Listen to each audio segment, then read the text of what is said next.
Assalamualaikum Ustaz. Waalaikumsalam warahmatullahi wabarakatuh. Saya mau bertanya bagaimana caranya agar kita bisa terhindar dari zina.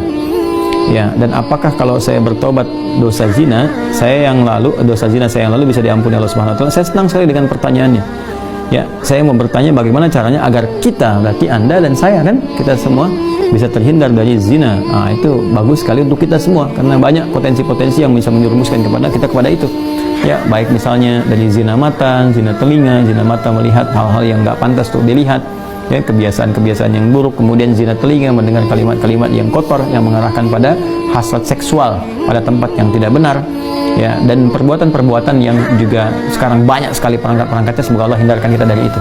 Termasuk juga iklan-iklan, ya. Saya tuh sering kalau lihat misalnya baca ada komentar tunjukin admin kan, oh kenapa Ustaz ini kok ceramah tapi iklannya snack video. Itu kan algoritma YouTube dari kebiasaan Anda. Jadi kalau Anda kebiasaannya lihat yang begitu atau klik yang begitu, datangnya seperti itu.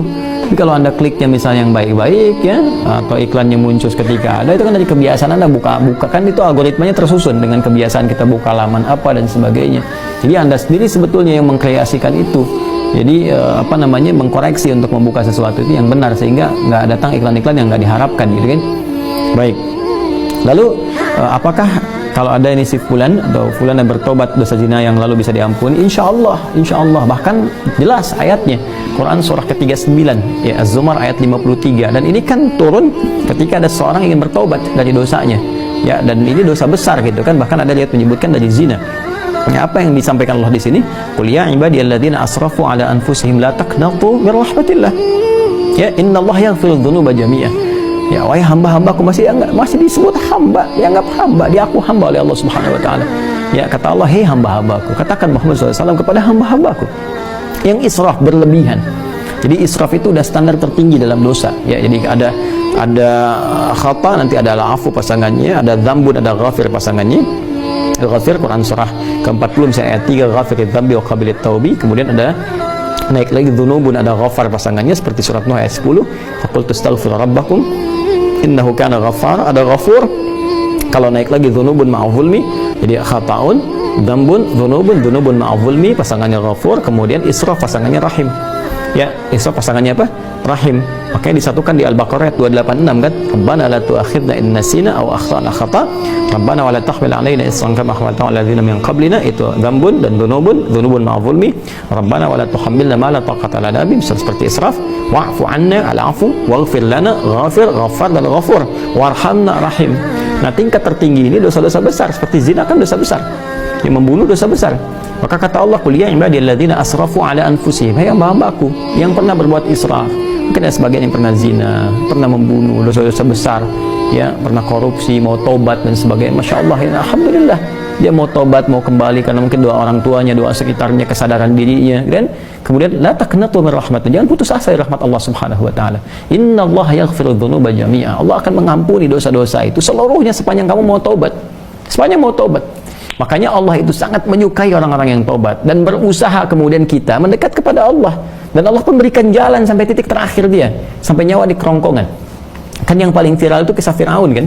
Ya, Fir'aun, Allah menerapkan keadilan, memberikan contoh kepada kita. Ini Fir'aun, Fir'aunnya, ya, yang merasa paling kuasa, hobi bunuh orang dan sebagainya, zalim dia, masih diberikan kesempatan untuk tobat dengan diberikan bimbingan dari dua nabi. Kurang apa coba Musa dengan Harun?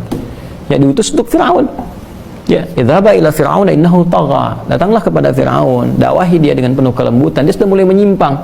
Jadi bukan masalah kekuasaannya yang salah. Kekuasaan silahkan berkuasa, nggak ada masalah gitu kan. Cuma ketika menyimpang dari kekuasaan, ingatkan, kata Allah, diingatkan itu karena sayang. Kalau nggak sayang dibiarin. Ya, oke, kalau ada ulama bisa mengingatkan, ustaz mengingatkan, kita yang keliru dan sebagainya, nggak usah marah.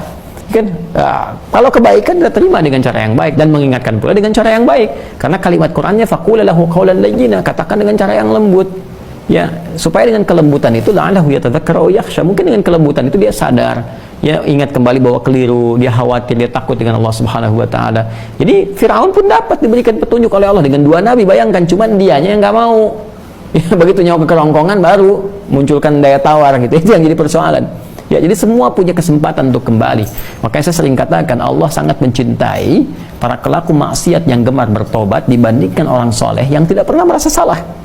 Ya, jadi saya support teman-teman saudaraku ini atau saudariku, ya kembali kepada Allah, ya, dan tutup semua, jangan diungkap kemana-mana. Kalau sudah berdosa, taubat kita kepada Allah, minta maaf kalau terkait dengan hak-hak manusia. Setelah minta maaf, berbuat lebih baik terus, dan lupakan itu semua, berbuat lebih baik sampai kita merasakan kebaikan itu nikmat dilakukan. Itu halawatul iman namanya. Itu tanda taubat kita diterima oleh Allah Subhanahu wa taala.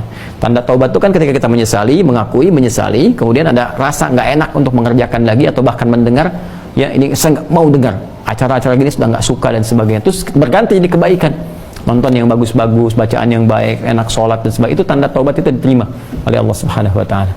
Ya, jadi di sini saya kira semua punya kesempatan yang sama untuk menjadi baik, untuk dimuliakan oleh Allah Subhanahu wa taala, dan tidak sungkan kita mendoakan setiap orang termasuk diri kita sendiri, yang untuk selalu berusaha, ya, konsisten pada nilai-nilai kebaikan.